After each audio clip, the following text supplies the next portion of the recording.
Nono ano, estamos de volta, mais uma videoaula da gente. A gente hoje vai vamos começar, né, um novo assunto, o capítulo 3, né, Revolução Russa. A gente viu, semana passada a gente encerrou aí sobre a Grande Guerra, né, que precisa saber um pouco sobre esse assunto para poder entender um pouco desse daí, que tem a ver, vai ter aí uma parte que elas vão uma se ligar à outra, tá? Bom, para início de conversa, a Revolução Russa é uma das coisas mais tristes, mais horríveis que teve na sociedade russa, porque aconteceu na Rússia, e na sociedade do mundo, tá? O que aconteceu lá na Revolução Russa em outubro de 1917, ela tem impactos até hoje nas nossas vidas, tá? Vocês, com o passar do tempo, vocês forem avançando nos anos escolares, vocês vão vendo como as coisas desse período da história, ela tem ainda impactos nos dias atuais. E tem gente que ainda vive e sonha com uma nova revolução russa, sonha com tudo que aconteceu lá, né? Pessoas que ficaram estagnadas, como algumas pessoas que eu acompanho, né, que eu converso, falam, né? Tem pessoas que ficaram paradas no século XIX, século XX, melhor dizendo, que acham que o século XX não acabou e que pode tudo que aconteceu voltar a acontecer melhor, enfim, é uma coisas assim malucas, tá? Mas vamos entender um pouquinho o porquê, né, de eu estar falando que isso foi uma coisa tão maléfica. Se você for fazer for botar na balança, tem mais malefícios que benefícios. Talvez tenha benefícios, mas sinceramente para mim eu não consigo enxergar muito bem esses benefícios, tá? E se tiver, foram muito poucos em relação aos malefícios à Revolução Russa, tá? Vamos lá. O que acontece? Rússia no século XX. Eu estou olhando aqui para o lado porque eu estou olhando aqui as palavras, né, que eu separo os assuntos com palavras-chave que vão me dando aí o start para eu ir desenvolvendo aqui a minha aula. Então é o seguinte, Revolução Rússia no século XVIII. O que era a Rússia no início do século XX? Que 18, 20, tá? Era um país que estava passando por grandes problemas sociais, a população estava vivendo numa pobreza, né? O nível de pobreza estava se assolando no país. Isso é uma coisa que a gente tem que falar, que acontece muito com governos que se perpetuam durante muito tempo no poder e que perdem um pouco da noção da realidade. Quando você fica muito tempo desenvolvendo uma mesma atividade, quando você não tem ali outras pessoas para divergir das suas ideias e para que você possa ter um senso mais aprumado, você termina perdendo essa noção e você começa a achar que tudo que você faz é bom e não é. Né? É o que estava acontecendo na Rússia. A Rússia era um sistema monarquista, tá? Não estou dizendo que o sistema monarquista é um sistema ruim, tá? Estou dizendo que nesse contexto do sistema monarquista da Rússia não estava bom. Você tinha o czar, né? Que é como se chama o grande líder monárquico que se chamava o grande monárquico russo, é chamado de czar. Você tem um sistema onde praticamente todo mundo ao redor dele acha que tudo que ele fazia era legal e ele não estava enxergando a realidade. É aquela coisa também de você um pouco se distanciar do povo, né, e você não enxergar as necessidades da sua população e você começa a achar que tudo que você faz é bom, mas aí você não está atendendo às necessidades do seu povo, está atendendo apenas às suas. Tá? Então a Rússia passava por um grande problema, estava passando por problemas sociais, a população queria melhorias, essas melhorias não estavam vindo porque o seu governo não estava enxergando, tá? E aí o czar da época é o czar Nicolau II, tá? Ele começa a sofrer pressões da sociedade que queria melhorias, né? Estava cansada de viver naquele estado de penúria, né? De grande miséria. Isso não de uma forma geral, tá? Eu estou falando é uma boa parte da sociedade. Existiam aqueles que viviam bem, estavam tranquilos e que não tinham oposição ao governo, mas a grande parte sim tinha oposição ao governo e queria uma mudança. Fosse uma mudança de governo ou fosse uma mudança de atitude do seu czar, tá?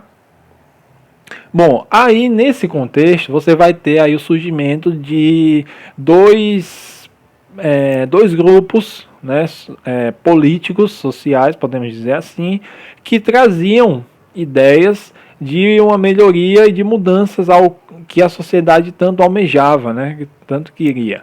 Eram os mencheviques e os bolcheviques. Qual a diferença de um para o outro? Os mencheviques, eles entendiam o que? Sim, temos que fazer uma revolução, né, política para poder atender às necessidades da sociedade, mas primeiro a gente tem que fazer uma revolução burguesa. Ou o que é isso? Temos que primeiro aumentar o nível econômico das pessoas, tá? Para depois a gente fazer uma revolução política e social. Se a gente fizer uma revolução com a sociedade pobre, com a sociedade sem dinheiro, a gente não vai ter sucesso, tá? Eles entendiam que isso era necessário. Essa revolução, aliás, deixa eu falar dos bolcheviques e depois eu falo o que eu ia dizer agora. A revolução dos bolcheviques, não. Era uma revolução que eles acreditavam, não, tem que ser feita assim, do jeito que está a população, sem melhorar a vida econômica dele. A gente vai fazer a revolução desse jeito. Que revolução era essa? A revolução socialista, tá? Revolução socialista que tem como objetivo final com o comunismo, tá? Você vai ter aí que eu vejo muita gente falando socialismo, comunismo, e pouca gente se atenta que um é a complementação do outro. Eles são dois irmãos do mesmo pai, tá? O socialismo é a primeira parte de uma revolução na sociedade, onde você vai socializar os meios de produção, vai socializar tudo entre a população, tá? Socializar, isso não, até hoje eu nunca vi, tá? E depois você vem a segunda parte, a parte final, que é o comunismo. É todo mundo vivendo em comunidade com aquilo que foi socializado. Então, socialismo e comunismo são irmãos siameses, tá? Eles não são coisas opostas. São coisas que um é a primeira fase da revolução e o outro é a parte final dessa revolução, tá? Quem idealizou isso, gente?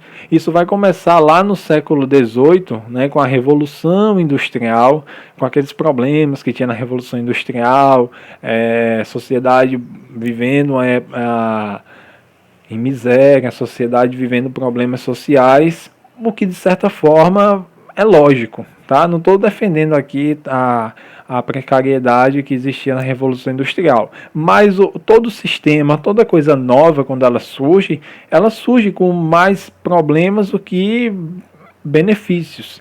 Só com o passar do tempo, né, que você vai dominando aquela ferramenta, que você vai trazendo melhorias. A Revolução Industrial foi a mesma coisa. Ela começa, é uma coisa nova, né? Então, claro que ela vai começar mais com problemas do que com benefícios.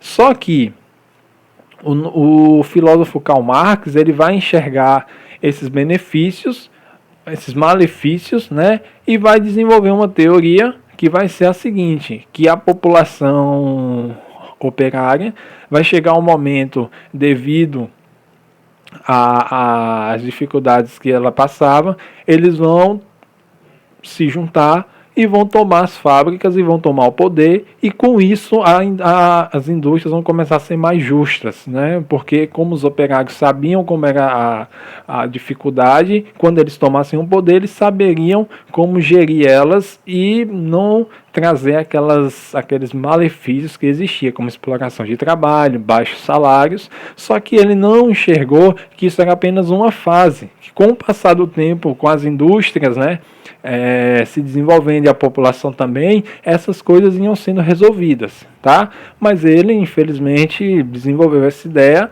e aí ele vai lançar um livro chamado Manifesto Comunista, em 1848, tá? Junto com Friedrich Engels. Friedrich Engels era inglês, Marx era alemão, eles se conhecem, né?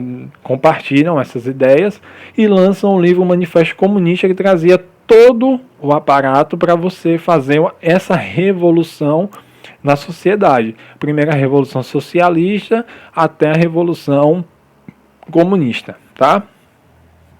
Bom, aí o que acontece? Lenin, né, que era um russo, ele vai ser um leitor voraz de Karl Marx, e ele vai começar a liderar esse grupo dos bolcheviques e vai começar a botar em prática essas ideias de Karl Marx, né, porque ele entendia que cabia e que era um momento ali para você inserir tais ideias na sociedade russa da época, tá bom? Juntamente com Stalin e Trotsky. Esses eram o trio de ferro ali que vai trazer as ideias de Marx para a sociedade russa.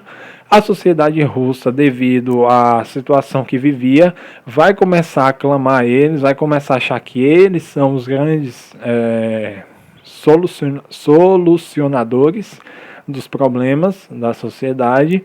E aí, com uma crise agravada devido à guerra, a Rússia vai participar da Primeira Guerra Mundial, e aí vai gerar uma insatisfação e um agravamento da crise econômica na Rússia, eles vão começar a ter mais apoio da sociedade, e aí em 26 de outubro de 1917, eles vão tomar o poder, tá? Tomando o poder de uma forma assim totalmente arbitrária, totalitária. E aí um dos motivos dito lá no início do vídeo, como a Revolução Russa foi ruim, foi maléfica, tá? A família do czar, né, a família monárquica do czar Nicolau II vai ser assassinada. Toda a família dele, a sua esposa e suas 3 ou 4 filhas que ele tinha, todas vão ser assassinadas, porque os bolcheviques entendiam que para eles fazerem a revolução como eles achavam, baseado nas ideias de Marx, eles tinham que eliminar os seus antigos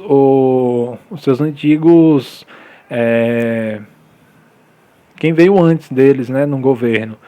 Como a monarquia era a grande culpada de tudo que acontecia na Rússia, então vamos eliminar todos eles. Eles são assassinados, são enterrados como indigentes, uma coisa totalmente assim, animalesca, tá?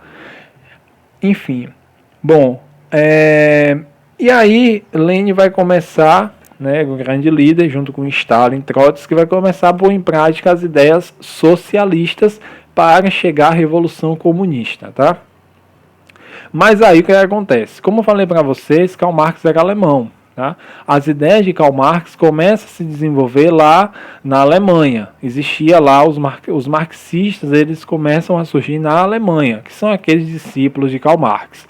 Quando eles começam a perceber que na Rússia está surgindo, né, a Rússia foi o primeiro país de fato a impor, né, a pôr em prática as ideias de Marx. Só que os marxistas, ou seja, os discípulos de Marx, quando começam a ver o que está acontecendo na Rússia, eles, espera aí, isso está errado, isso não é o que Marx pregou.